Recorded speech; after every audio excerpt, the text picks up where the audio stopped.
ഇപ്പോൾ മന്ത്രി ചിഞ്ചു റാണി ഇടുക്കിയിൽ മാത്യുവിൻ്റെ വീട്ടിലെത്തിയിരിക്കുന്നു.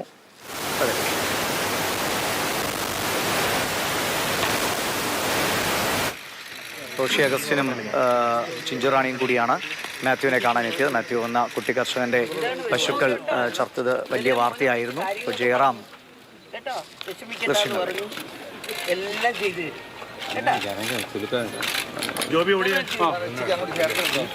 അസുഖമൊക്കെ മാറിയ അന്നേരം പെട്ടെന്ന്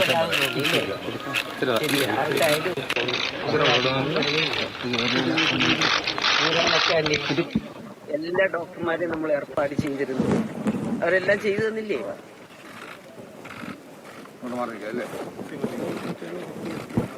അതിനൊന്ന് കണ്ടിട്ട് വിട്ടായിരുന്നു.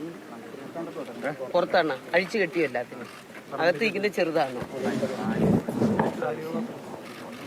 കറക്കുന്ന എത്ര എണ്ണം ഉണ്ടായിരുന്നു മോനെ? അതിലാണ് 5 എണ്ണം.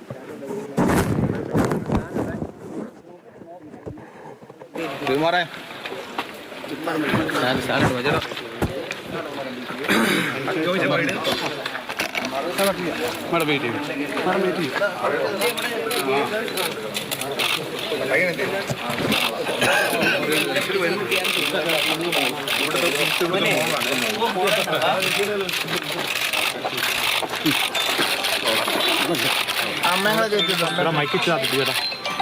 അമ്മങ്ങളെ കയറ്റിയെടുത്തോ. അമ്മയും കൂടെ ഞാൻ അപ്പുറത്തോട്ടോ.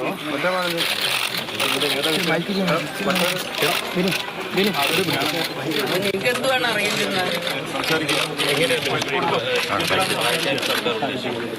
ഞങ്ങള് മെനഞ്ഞാന്ന് വൈകിട്ട് ഞായറാഴ്ച ഒരു രാത്രിയാണ് ഇത്തരത്തിലുള്ളൊരു സംഭവം അറിയുന്നത്. എനിക്ക് തോന്നുന്നു മാത്യു നേരിട്ട് നമ്മുടെ അഡീഷണൽ സെക്രട്ടറിയെ വിളിച്ചിരുന്നു.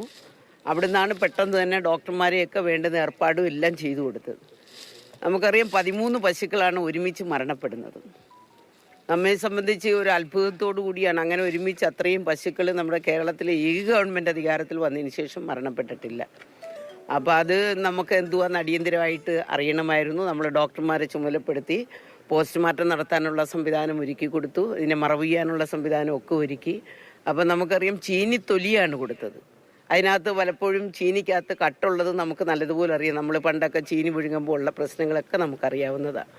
പക്ഷെ അതൊരിക്കലും കൊടുത്തുവിടാൻ പാടില്ലാത്ത ഒന്നാണ് കൊടുത്തത്. അതിനകത്ത് സൈനൈഡ് ഉൾപ്പെടെയുള്ള വിഷാംശം കലർന്നിട്ടുള്ളതാണ്. അപ്പോൾ ആ ആഹാരമാണ് കൊടുത്തതെന്ന് മാത്യുവിനെ ഞാൻ വിളിച്ചപ്പോൾ ഇന്നലെ മാത്യു എന്നോട് അതാണ് സൂചിപ്പിച്ചത്. അത് ഉണക്കിയത് ആണ് കൊടുത്തത്. അപ്പോൾ അത് നമുക്ക് കൊടുക്കാൻ പാടില്ലാത്ത ഒന്നായതുകൊണ്ടാണ് കഴിഞ്ഞ എനിക്ക് തോന്നുന്നു ഒരാഴ്ച കൊണ്ട് കൊടുത്തുകൊണ്ടിരുന്നു കുറേച്ച്. അപ്പോൾ ഒരാഴ്ച കൊടുത്തുകൊണ്ടിരുന്നത് കിടന്നതാണ്. പെട്ടെന്നാണ് ഈ ആഹാരം ഞാൻ കൊടുത്തപ്പോൾ അത് പെട്ടെന്ന് മരണപ്പെട്ട് ഇത്രയും എണ്ണം മരണപ്പെടുന്ന ഒരു അവസ്ഥയുണ്ടായത്. അപ്പോൾ തീർച്ചയായിട്ടും അതൊരു ദുരന്തമായിട്ടാണ് ഞങ്ങളിപ്പോൾ കാണുന്നത്. പിന്നെ ഏതായാലും നമ്മുടെ മാത്യുവിനെ പോലുള്ള ഒരു കുടുംബത്തെ ഞങ്ങൾ പണ്ട് മുതലേ നേരത്തെ തന്നെ സഹായിക്കുന്നതാണ്. കാരണം 2021 ഏറ്റവും നല്ല കുട്ടി കർഷകനുള്ള അവാർഡ് കിട്ടിയത് നമ്മുടെ മാത്യുവിനായിരുന്നു. ഞാൻ നേരിട്ട് വന്ന അവാർഡ് ഉൾപ്പെടെ കൊടുത്തതാണ്. അതിനുശേഷം നമ്മൾ ഇവിടെ തന്നെ ഞങ്ങളുടെ ഉദ്യോഗസ്ഥരോടൊക്കെ ചുമതലപ്പെടുത്തിയിരുന്നു. അതുകൊണ്ട് RKI പദ്ധതി അങ്ങനെ വ്യത്യസ്തങ്ങളായിട്ടുള്ള പദ്ധതികൾ പുൽകൃഷി നടത്താൻ അങ്ങനെ നടത്തുമ്പോൾ ഒരേക്കറിൽ 12,000 രൂപ സബ്സിഡി, അതുപോലെ കന്നുകുട്ടി പരിപാലനം, വ്യത്യസ്തങ്ങളായിട്ടുള്ള സ്കീമുകൾ നമ്മൾ പശുക്കളെ ഉൾപ്പെടെ കൊടുത്തുകൊണ്ടിരുന്നതാണ്. അപ്പോൾ അത്തരത്തിലുള്ള പശുക്കളാണ് വളരെ കഷ്ടപ്പെട്ട് ജീവിക്കുന്ന, പ്രത്യേകിച്ച് അവരുടെ അച്ഛൻ മരണപ്പെട്ടതിന് ശേഷം. അതുകൊണ്ടൊരു പ്രത്യേക സ്നേഹം മാത്യുവിനോട് എപ്പോഴും ഞങ്ങൾക്കുണ്ടായിരുന്നു. അതുകൊണ്ട് വളരെ പെട്ടെന്ന് തന്നെ ഇന്നലെ ആശുപത്രിയിലാണെന്ന് അറിഞ്ഞു. മാത്യുവിൻ്റെ നമ്പർ എടുത്ത് ഞാൻ നേരിട്ട് വിളിച്ചു. മാത്യു ആയിട്ട് സംസാരിച്ചു. സങ്കടപ്പെടേണ്ട, ബുദ്ധിമുട്ടേണ്ട, എല്ലാവിധ സഹായവും ഗവൺമെന്റിന്റെ ഭാഗത്തുനിന്നുണ്ടാകും എന്ന നിലയ്ക്ക് തന്നെ ഞങ്ങൾ പറഞ്ഞിരുന്നു. അങ്ങനെയാണ് ഞങ്ങൾ റോഷി മിനിസ്റ്ററും ഞങ്ങൾ ഒരുമിച്ച് ഇന്ന് വരാനുള്ള ഒരു സാഹചര്യം ഉണ്ടായത്. അപ്പൊ അതുകൊണ്ട് ഞങ്ങളൊരു 5 പശുക്കളെ ഒരാഴ്ചക്കകം തരും. നല്ലേനും പശുവിനെയാണ് തരുന്നത്. അപ്പൊ ആ 5 പശു സൗജന്യമായിട്ട് ഗവൺമെന്റ് തന്നെ കൊടുക്കുകയാണ്. മറ്റുള്ള പശുക്കൾക്ക് പകരം നമ്മൾ ദുരന്ത നിവാരണ പദ്ധതി പ്രകാരമുള്ള പണം ഞങ്ങൾ അനുവദിക്കാനുള്ള ശ്രമമാണ് ഞങ്ങൾ ഇപ്പൊ ചെയ്യുന്നത്. അതും എത്രയും പെട്ടെന്ന് ചെയ്യും. മിൽമയെടുത്ത് ഞങ്ങൾ പറഞ്ഞു, കാരണം മിൽമയ്ക്കൊക്കെ പാല് കൊടുക്കുന്ന ആൾക്കാരാണ്. മിൽമയെടുത്ത് ഞങ്ങൾ പറഞ്ഞൊരു സഹായം വേണം. അപ്പൊ 3 പശുക്കൾക്ക് ഒരു 15,000 രൂപ വെച്ച് 45,000 രൂപയുടെ ചെക്ക് എടുക്കുന്നുണ്ട്. ഗവൺമെന്റ് തന്നെ നേരിട്ട് കൊടുക്കാനുള്ള സംവിധാനം ഞങ്ങൾ ചെയ്യുകയാണ്. നാളെ മന്ത്രിസഭയുടെ യോഗമുണ്ട്. ആ യോഗത്തിൽ മുഖ്യമന്ത്രി ഉൾപ്പെടെയുള്ള ആൾക്കാരോട് മന്ത്രിസഭയിൽ ഞങ്ങൾ ഇത് വെക്കും. എന്താണെന്ന് വെച്ചാൽ അവിടെയും തീരുമാനിക്കുന്നത്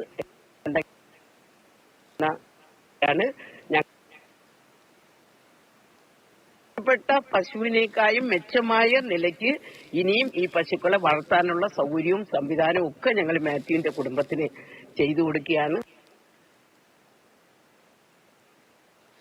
വളരെ ആശ്വാസകരമായ ഒരു ഇടപെടലാണ് മന്ത്രിയുടെ ഭാഗത്തുനിന്ന്. മന്ത്രി ജെ ചിഞ്ചുറാണി ഒപ്പം തന്നെ റോഷി അഗസ്റ്റിനും ഇരുവരും ചേർന്നാണ് മാത്യുവിനെയും കുടുംബത്തെയും സന്ദർശിച്ചത്. 5 പശുക്കളെ സൗജന്യമായി നൽകും. 3 പശുക്കൾക്ക് 15,000 രൂപ വീതമുള്ള ഒരു ദുരിതാശ്വാസ നിധിയിൽ നിന്നുള്ള സഹായം നൽകും.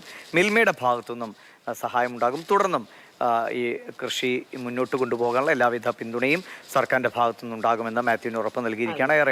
ഏറെ ആശ്വാസകരമായ അല്ലെങ്കിൽ സന്തോഷകരമായ ഒരു തീരുമാനം തന്നെയാണ് മന്ത്രിയുടെ ഭാഗത്തു നിന്നുണ്ടായിരിക്കുന്നത്. അത് മാത്യുവിനും പശുക്കളുടെ ഇൻഷുറൻസ് നമുക്ക് കഴിഞ്ഞ 2022-23 ഉണ്ടായിരുന്നു. അത് ഏകദേശം 60,000 പശുക്കൾക്ക് ഇൻഷുറൻസ് ഉണ്ടായിരുന്നു. ഇവിടെ ആ ഇൻഷുറൻസ് പദ്ധതി നമുക്കുണ്ടോ? മിൽമ ഇത്തവണ നമ്മൾ പുതുതായിട്ട് ഇൻഷുറൻസ് കൊണ്ടുവരുന്നേ ഉള്ളൂ. അത് കുടുംബാംഗങ്ങൾക്ക് എന്തെങ്കിലും ബാധിച്ചാൽ ക്ഷീരസ്വാതന്ത്ര്യം പദ്ധതി എന്ന് പറഞ്ഞൊരു പദ്ധതി കൊണ്ടുവരുന്നുണ്ട്. 1 ലക്ഷം 2 ലക്ഷം രൂപ വരെ അവർക്ക് ട്രീറ്റ്മെന്റിന് വേണ്ടുന്ന സൗകര്യം ഒരുക്കും. ഇത്തവണ ഞങ്ങൾ കേന്ദ്രത്തിൽ നേരത്തെ തന്നെ ഇപ്പൊ പേപ്പർ കൊടുത്തിട്ടുണ്ട്. ഏകദേശം 60 കോടി രൂപ കേന്ദ്രത്തിന്റെ തന്നെ ഇപ്പം ആദ്യമായിട്ട് ഞങ്ങൾക്കിപ്പോ അനുമതി കിട്ടാനുള്ള എല്ലാ സാഹചര്യവും ഇപ്പോൾ ഒരുങ്ങിക്കഴിഞ്ഞു. അതിനുള്ള അക്കൗണ്ടിങ് ഞങ്ങൾ തുടങ്ങാൻ പോവുക. അപ്പം കേരളത്തിലെ മുഴുവൻ പശുക്കളെയും ഇൻഷുർ ചെയ്യാനുള്ള സംവിധാനത്തിലേക്ക് പോവുക. കേരളത്തിലെ ഗവൺമെന്റ് തുടങ്ങിയ പദ്ധതി നമ്മൾ വെറും 60,000 പശുക്കൾക്ക് മാത്രമായിരുന്നു ഇൻഷുറൻസ് വെച്ചിരുന്നത്. അത് കുറേച്ചേ ഒരു പഞ്ചായത്തിൽ വരുള്ളൂ.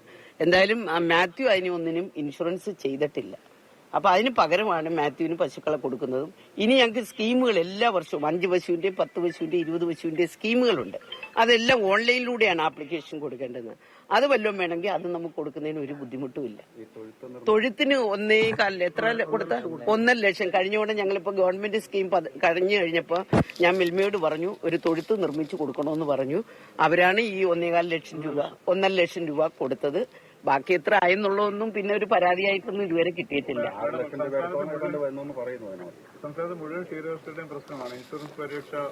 അതെ അതെ അതെ അതെ അതിന് പരിഹാരമാണ് ഞങ്ങളിപ്പോ കേന്ദ്ര ഗവൺമെന്റുമായിട്ട് ഇപ്പൊ ആലോചിച്ചിരിക്കുന്നത്. അവരുടെ 60% ഫണ്ടും കേരളത്തിന്റെ 40% ഫണ്ടും ഉപയോഗിച്ചുകൊണ്ട് ഞങ്ങളൊരു പുതിയ പദ്ധതിക്ക് ഇപ്പം രൂപം കൊടുക്കുകയാണ്.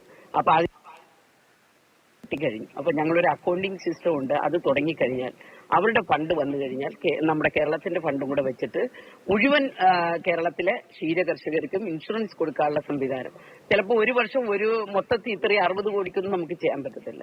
ചിലപ്പോൾ അതൊരു 2 വർഷം 3 വർഷം കൊണ്ട് മുഴുവൻ കർഷകർക്കും ഇൻഷുറൻസ് കൊടുക്കാനുള്ള ഒരു വലിയ പദ്ധതിക്കാണ് ഞങ്ങൾ തുടക്കം പോയിരുന്നത്. മിനിസ്റ്റർ, ഈ 6 ലക്ഷം രൂപയോളം ചെലവായെന്നാണ് ഈ കുട്ടികൾ പറയുന്നത് പണിയുന്നതിനായിട്ട്. അപ്പം മിൽമയുടെ ഭാഗത്ത് 1.5 ലക്ഷം രൂപയെ ലഭിച്ചിട്ടുള്ളൂ. അപ്പൊ വലിയൊരു സാമ്പത്തിക പ്രതിസന്ധി ഉണ്ടായി. അതുകൊണ്ട് തന്നെയാണ് ഈ പശുക്കൾക്ക് ഇൻഷുറൻസ് എടുക്കാത്തതെന്നും ഇവർ പറയുന്നത്. അപ്പം അതിലെന്താണ് പറയുന്നത്? എന്താ മോനെ അത്ര ആയായിരുന്നു ഈ തൊഴുത്ത് നിർമ്മിക്കാൻ? എത്ര ആയി? ബാക്കി പൈസ ഇവിടുന്ന് എടുത്ത് ബാക്കി അമ്മയുടെ കയ്യിലൊക്കെ പേടിച്ചു. അതൊന്നും ആരെങ്കിലോടും പറഞ്ഞോ? ഇത് പറഞ്ഞിട്ടുണ്ടോ ആരെങ്കിലോട്? പറഞ്ഞായിരുന്നു. ഞാൻ കുട്ടതിന്റെ എല്ലാ ബില്ലുകളും മേഖലയിലേക്ക് കൊടുത്തായിരുന്നു. എല്ലാ ബില്ലും മൊത്തം. അതിന് അത്രയും കൊടുക്കാൻ പറ്റുമോ? നമ്മൾ ഇത്രയും വലുത് നമ്മൾ അങ്ങനെ ചെയ്യാറില്ലായിരുന്നു. 1.5 ആക്കി തന്നതാണ്. ഇതിപ്പോ വലിയ ഷെഡാണ്, നല്ല ഷെഡാണ് കേട്ടോ. പൊളിഞ്ഞൊന്നും പെട്ടെന്ന് വീഴത്തില്ല. അതിന് നമുക്ക് വേറെ എന്തെങ്കിലും സംവിധാനം ചെയ്യാൻ പറ്റുമെന്ന് നോക്കാം. ഇപ്പൊ എന്തായാലും പഞ്ചായത്തുകൾ സഹകരിക്കും, ബ്ലോക്ക് സഹകരിക്കും, ജില്ല സഹകരിക്കും. ഞങ്ങൾ അവരെല്ലാം ആയിട്ട് ബന്ധപ്പെട്ട് പരമാവധി ഫണ്ട് സ്വരൂപിക്കാനുള്ള ഒരു സംവിധാനം ചെയ്യാം. അതിലൂടെ അവർക്ക് വേണ്ടുന്ന സഹായം നമുക്ക് ചെയ്തു കൊടുക്കാം. ഒരാഴ്ചയ്ക്കും കൊടുക്കും. അതുമല്ല മിൽമയുടെ 45,000 രൂപ അന്ന് തന്നെ കൊടുക്കും. ചിലപ്പോൾ ഞങ്ങളും കൂടെ നേരിട്ട് വന്നിരിക്കും. 5 പശുക്കൾ നല്ല ഇനം പശുക്കൾ അത് 5 ഞങ്ങൾ ഇൻഷുർ ചെയ്ത് കൊടുക്കും. ഒരു പശു മരണപ്പെട്ട 1 ലക്ഷത്തിന്റെ ആണെന്നുണ്ടെങ്കിൽ 1 ലക്ഷം രൂപയും തിരിച്ചു കിട്ടും. അങ്ങനെ തന്നെ ചെയ്യും. അത് ഞങ്ങളുടെ തന്നെ വകുപ്പിന്റെ KLDB ബോഡിയിൽ നിന്നാണ് എടുക്കുന്നത്. ആ മൂന്നാറിലോ മാട്ടുപ്പെട്ടിന്ന് എടുക്കും. നല്ലയിനം പശുക്കൾ അവിടെ ഉള്ളത്. അപ്പൊ പിന്നെ നല്ലയിനം പശുക്കളല്ല ഇവിടെ ഉള്ള, സാധാ പശുക്കളല്ല ഉള്ളത്. നല്ല തീറ്റയൊക്കെ കൊടുക്കണം. അപ്പൊ അതുകൊണ്ട് നമ്മുടെ കൃഷി കുറച്ചുകൂടെ ഒഴിഞ്ഞിരിക്കുന്ന സ്ഥലം ഉണ്ടെന്നുണ്ടെങ്കിൽ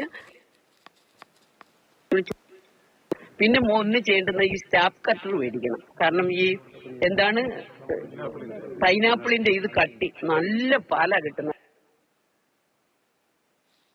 കിട്ടുമ്പോ ഉള്ള കുറച്ച് ഫണ്ട് ഇപ്പൊ കൊടുക്കുന്നുണ്ട്. ആ ഫണ്ട് ഉപയോഗിച്ചൊരു സ്റ്റാഫ് കട്ടറൂടെ മേടിച്ചുകൂടെ ഫിറ്റ് ചെയ്തിട്ട് അത് പെട്ടെന്ന് അരിഞ്ഞു കൊടുക്കുക. ഇപ്പൊ മോന് പഠിക്കാനൊക്കെ പോകാനും പറ്റും കേട്ടോ.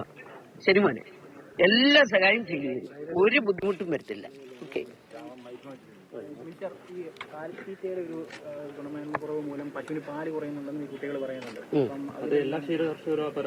അല്ല, കാലിത്തീറ്റയ്ക്കകത്ത് ചേരേണ്ടുന്ന ചേരുവകൾ ചേർത്തുകൊണ്ടാണ് കേരളത്തിലെ കാലിത്തീറ്റ കേരള ഫീഡ്സ് ഇറക്കുന്നത്. ഞാനത് പറയാൻ വിട്ടു. ഒരു മാസത്തെ കാലിത്തീറ്റയും മോന് തരും കേട്ടോ. കേരള ഫീഡ്സിന്റെ ഒരു മാസത്തെ ഇത്രയും പശുക്കൾക്ക് കൊടുക്കാനുള്ള കാലിത്തീറ്റയും കൂടെ ഇവിടെ എത്തിക്കാനുള്ള ശ്രമം ഞങ്ങൾ ചെയ്യുക. അവരോട് പറഞ്ഞുകൊണ്ട് ഇറക്കി കൊടുക്കാൻ പറഞ്ഞിട്ടുണ്ട്. ഈ 5 പശുവും കൂടെ വരുമ്പോൾ അതെല്ലാം കൂടെ ഒരുമിച്ച് കൊണ്ടുവന്ന് നമുക്ക് ചെയ്യാം. അടുത്ത ആഴ്ച തന്നെ ചെയ്യാം. ഒരു ദിവസം പോലും നമ്മൾ നീട്ടി വെക്കത്തില്ല. പിന്നെ പുതിയ നയം നമ്മുടെ കേരളത്തിൽ ഇപ്പോൾ ഒരു പദ്ധതി അല്ലല്ലോ, സ്കീം. നമ്മളിപ്പോ കേരളത്തിന്റെ നിയമസഭയിൽ ഒരു ബില്ല് കൊണ്ടുവന്നു. ആ ബില്ലില് കാലിത്തീറ്റ കഴിച്ച് മരണപ്പെടുന്ന പശുക്കൾ ഏതെങ്കിലും കേരളത്തിലുണ്ടെങ്കിൽ അവരെ ശിക്ഷിക്കാനുള്ള നടപടികൾ, ജയിലിലടയ്ക്കാനുള്ള നടപടികൾ, അവർക്ക് പണം കെട്ടി വെക്കാനുള്ള നടപടി, എല്ലാ നടപടികളും ആ ഒരു സ്കീമിലൂടെ വരാൻ പോവുകയാണ്. അപ്പൊ അത് ഇപ്പൊ പ്രാബല്യത്തിൽ വരും. ഗവർണർ ഒപ്പിട്ട് കഴിഞ്ഞാൽ വളരെ പെട്ടെന്ന്, ഒപ്പിട്ടിട്ടുണ്ട്, വളരെ പെട്ടെന്ന് അത് നടപ്പിലാക്കാനുള്ള ഒരു ശ്രമം ഞങ്ങളുടെ ഭാഗത്തു നിന്നുണ്ട്. കാരണം കഴിഞ്ഞ 6 മാസക്കാലത്തിന് മുമ്പ് കേരളത്തിൽ ഒട്ടനവധി പശുക്കൾ മരണപ്പെട്ടു. അത് കേരളത്തിൽ കൊണ്ടുവന്ന ഒരു വളരെ വേഗത്തിലുള്ള നടപടികളാണ് മന്ത്രിയുടെ ഭാഗത്തു നിന്നുണ്ടായിരിക്കുന്നത്. മാത്യു എന്ന കുട്ടി കർഷകൻ 13 പശുക്കളാണ് മാത്യുവിന്റെ ചത്തൊടുങ്ങിയത് കഴിഞ്ഞ